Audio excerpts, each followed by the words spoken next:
देश को आज़ादी मिली और आज़ाद भारत के निर्माण में कांग्रेस पार्टी ने बहुत बड़ी भूमिका निभाई।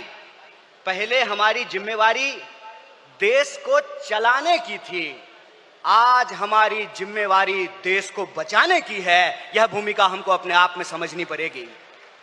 देश को चलाने की जिम्मेवारी ऐसे थी कि देश आज़ाद हुआ, देश का संविधान बना और उस संविधान के आधार पर भारतीय लोकतंत्र फलना फूलना शुरू किया।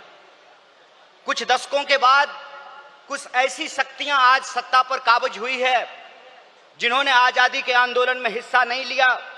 इसीलिए मैं बार बार कहता हूं, देश को आजादी माफी मांगने से नहीं, देश को आजादी लाठी खाने से मिली है, जेलों में जाने से मिली है। यह जो आजादी मिली है, इस आजादी को जो लोग मानते नहीं हैं, कहते हैं ना, जिन्होंने अपना खून पसीना नहीं बनाया हो घर को बनाने में, उनको घर की बचाने की कोई जद्दोजहद नहीं होती है। घर को जब बिगड़ रहा हो तो उनको कोई तकलीफ नहीं होती है। जो संविधान को बनाए हैं वही संविधान को बचाना चाहते हैं, जो आजादी दिलाए हैं वही आजादी को बचाना चाहते हैं, जो देश को बनाए हैं उन्हीं को देश को बचाना पड़ेगा। बताइए, कांग्रेस पार्टी का एक एक कार्यकर्ता जो देश की आजादी पर गर्व करता है, देश के स्वतंत्रता आंदोलन पर गर्व करता है, उस आजादी को बचाने के लिए आप संघर्ष करेंगे कि नहीं करेंगे? अगर आप संघर्ष करेंगे तो ये लड़ाई बिल्कुल आमने सामने की लड़ाई है। ये लड़ाई है कि एक तरफ वो लोग हैं जो काली टोपी पहनते हैं, एक तरफ हम लोग हैं जो सफेद टोपी पहनते हैं। वो जो काली टोपी पहनने वाले लोग हैं वो काले कानून लेकर के आते हैं।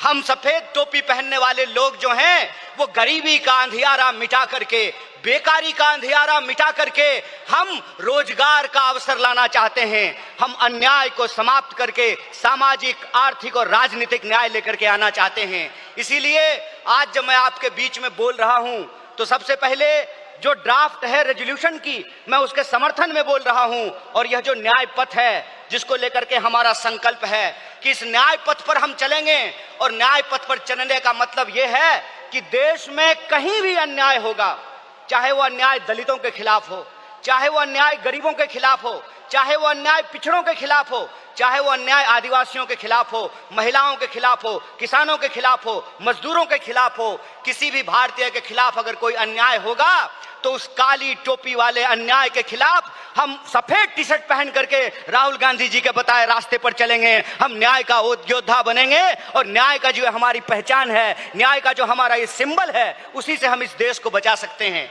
और देश को बचाने की जो मुहिम है, इस संबंध में मैं आपको बता दूं कि आज एनएसयूआई का स्थापना दिवस है, फाउंडेशन डे है। स्टूडेंट और यूथ की एक बहुत बड़ी भूमिका है। स्टूडेंट और यूथ अलग अलग तरीके से इस देश में अपने हक और अधिकार को लेकर के संघर्ष कर रहे हैं। यह जो लड़ने वाले लोग हैं, जो न्याय के लिए लड़ रहे हैं, वो असल में कांग्रेसी हैं। और जो विचारधारा से कांग्रेसी हैं उनको हमको साथ लेकर के आना पड़ेगा।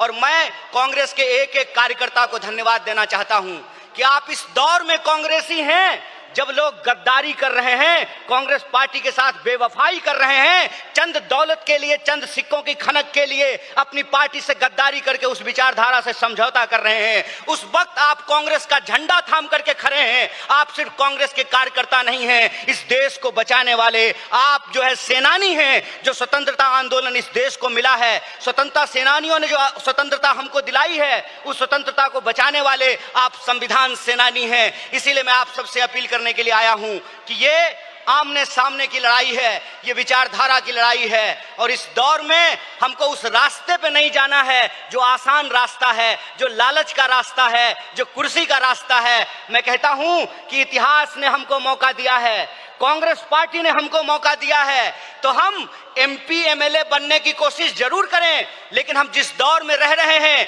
ये वो दौर है कि हमारे सामने एमपी एमएलए बनने के अलावे गांधी बनने का अवसर है, भगत सिंह बनने का अवसर है, सरदार वल्लभ भाई पटेल बनने का अवसर है, सुभाष चंद्र बोस बनने का अवसर है, एनी बेसेंट बनने का अवसर है, अंबेडकर बनने का अवसर है। इसीलिए मैं अपने कांग्रेस पार्टी के एक एक कार्यकर्ताओं को एआईसीसी के इस मंच से कहना चाहता हूं कि यह जो रेजोल्यूशन है यह रेजोल्यूशन कागज पे लिखे हुए कोई शब्द नहीं है, यह संकल्प है और उस संकल्प पे हम समर्पण के साथ चलेंगे, संघर्ष करेंगे और संघर्ष करेंगे तो इस विपरीत परिस्थिति में हमारी जीत सुनिश्चित है। मैं देखता हूं कि कई बार कांग्रेस के कई कार्यकर्ता निराश हो जाते हैं, तो मैं उनको कहता हूं कि यह वक्त निराश होने का वक्त नहीं है, यह अपनी काबिलियत साबित करने का वक्त है, यह अपनी विचारधारा को साबित करने का वक्त है। और जावेद अख्तर ने बखूबी इस बात को लिखा है कि इस मुल्क में दो आवाजें हैं, इस मुल्क में दो आवाजें हैं। इस मुल्क में एक वो आवाज है जो दंगा कराना चाहता है, खून खराबा करना चाहता है,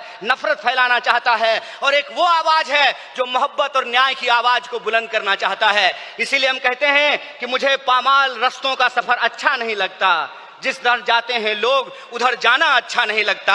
आप कांग्रेस पार्टी के ईमानदार कार्यकर्ता हैं, आपके कंधे पर देश को बचाने की जिम्मेवारी है, आपके कंधे पर संविधान को बचाने की जिम्मेवारी है। और हमको पूरा भरोसा है कि आईसीसी सेशन के माध्यम से पूरे देश में यह संदेशा जाएगा और कांग्रेस पार्टी का एक एक कार्यकर्ता मजबूत होकर के अपनी काबिलियत को साबित करेगा। वह पथ क्या, पथिक कुशलता क्या, जिस पथ में बिखरे सूल ना हो, नाविक की धैर्य परीक्षा क्या, जब धाराएं प्रतिकूल ना हो। इस प्रतिकूल समय में कांग्रेस पूरे दमखम के साथ उस काली विचारधारा के खिलाफ, उस काली टोपी के खिलाफ टी शर्ट पहन करके लड़ेगा।